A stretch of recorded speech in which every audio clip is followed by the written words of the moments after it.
people living with disabilities in Africa and all over the world.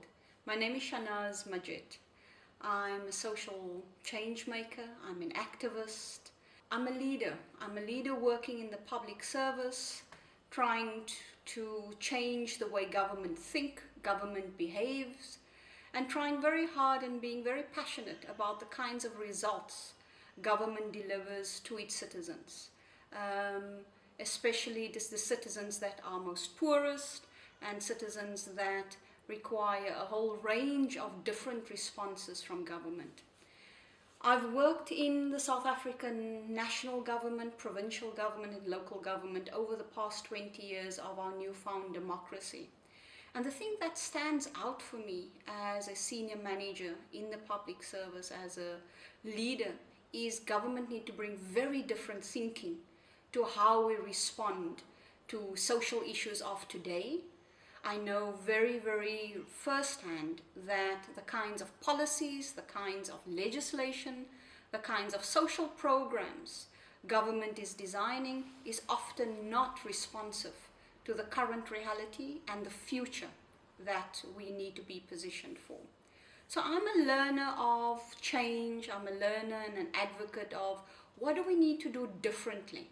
And I'm convinced that fundamentally the solution lies in how we think and how we behave about what we think the solutions are for today, but that will have a relevance and an impact for the future that we need to be designing and co-creating.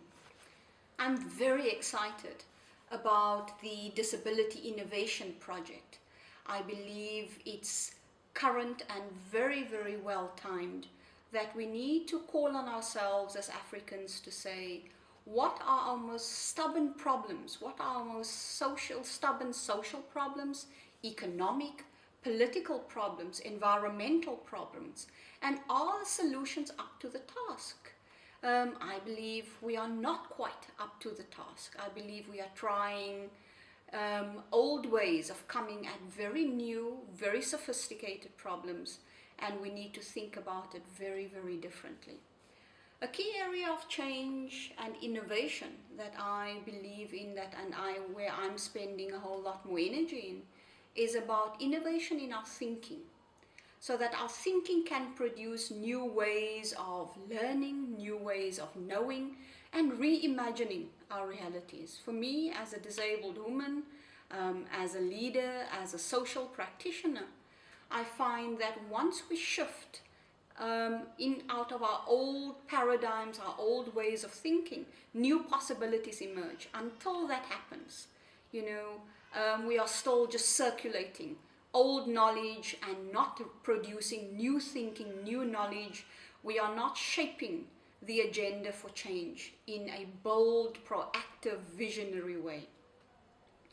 I would like to think that, particularly in Africa, the kinds of challenges that we have with poverty, inequality, with our very, very hard economic circumstances and the terrains that disabled people live in. People say to me very often, my immediate reality is I want a plate of food and I need to know where my next meal is going to come from.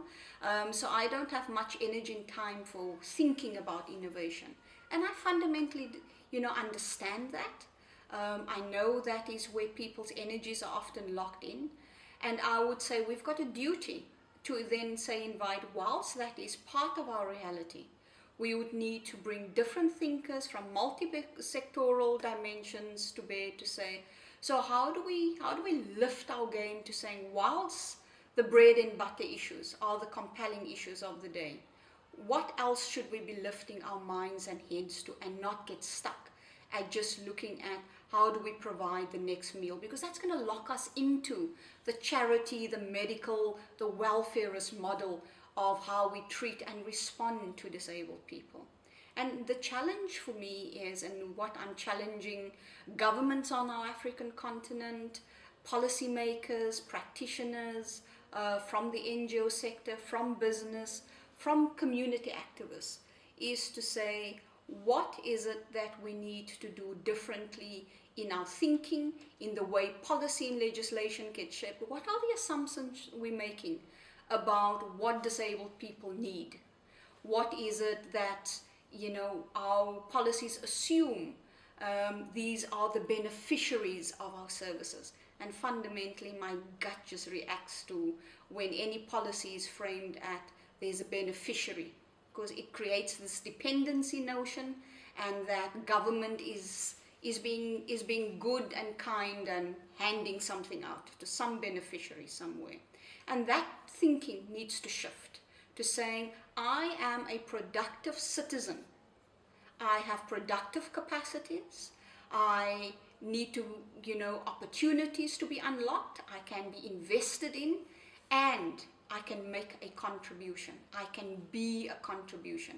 And that's fundamentally how I've tried to live my life. As a woman using this wheelchair for the past 30 years, is about being of service, being in service, being a contribution, with a sense of knowing that no one owes me anything, and I will exercise my rights to the fullest. I will grab every opportunity I get. I will have to be resourceful and create opportunities where they don't appear obvious, and I would need to be resourceful to create opportunities for others in my network beyond my own needs and beyond my own circumstance. And I've been very fortunate with a lot of love, a lot of support, a lot of care, and a lot of amazing teachers that I've met that influence and help to shape me in my life, mentors and people that have come at different stages of my life that have really helped me to open up doors. And I believe I have a fundamental duty to facilitate that for others, not just disabled people, but every person interested to develop and grow their talents, and for us to reach out and to create the scale of capacity investment and building human capital on the African continent. That for me, I think is our biggest resource and our most strategic advantage. So if we're talking about bringing innovation to life in Africa like nowhere else in the world, it's about how we invest in people in ways that can, bring multiple advantages, can solve our social problems, can solve our economic challenges, and it can create the quality of life for people to reinvent themselves and co-create their existence without feeling the burden and needing government to take care of them. So there needs to be also a shift in the minds of disabled people and the families that are the immediate closest support to people with disabilities. And it's about, if you are sitting there with a mindset of my government is failing me, my challenge to you is, what do you need to do to shift your government's way of thinking? What is it that you need to do to shift your own expectations of yourself and of government? And this is really an exciting opportunity for us to call on all the change agents out there. Offer your best thinking, offer your most exciting ideas, offer your most challenging, untested ideas for us to shift our own thinking and create a movement for change, create a movement being partners, knowledge partners for change. And I believe the solutions are within us and around us, and join in the conversation. The Disability Innovation Africa project calls on us to share our thinking, to have a very lively and robust debate with what do you think are the spaces, the opportunities, the ideas for innovation that we can shift the possibilities into real action and real change in the lives of so many people on this continent and elsewhere in the world. I believe we have what it takes to lead change and offer new ways of thinking that the rest of the world have not yet seen. Join us, help us to do that. Thank you very much for listening.